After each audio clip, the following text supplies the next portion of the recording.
being seen but not being heard. Sex workers have been mobilizing since the HIV epidemic started. We have taught ourselves and each other and empowered each other as well, and taught each other ways and skills and shared experiences in which we could respond to HIV and other factors affecting our lives. We protest, march, and do other things to attract attention of government, religious groups, and other stakeholders. And in these protests and marches, we are fighting for one, our right to associate and organize.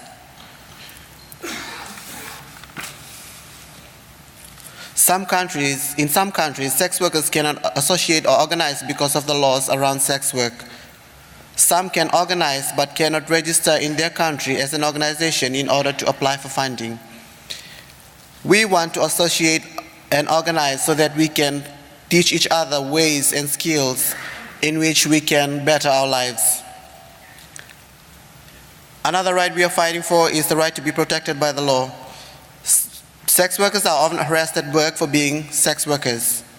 We get harassed to get tested. We get harassed to give up our children. We get harassed to seek other forms of employment. But why? We are fighting for the right to be free from violence. Violence is the major issue that sex workers face globally.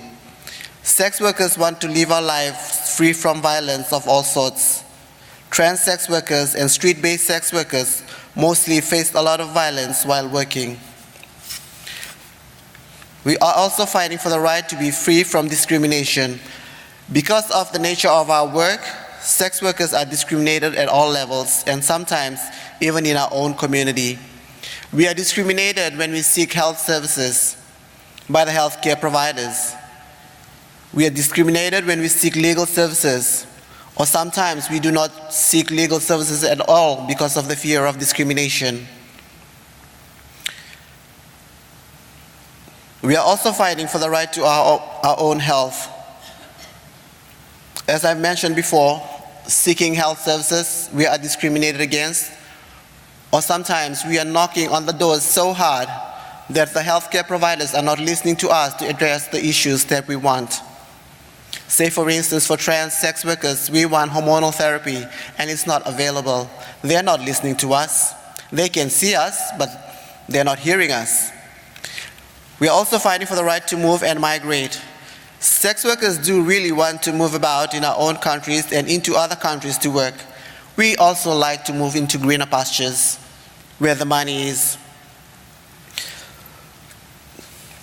We are also fighting for the right to work and free choice of employment.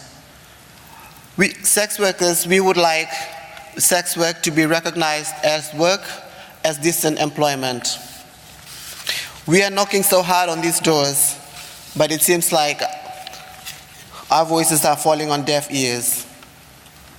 Sex workers are out there marching and protesting and screaming our hearts out.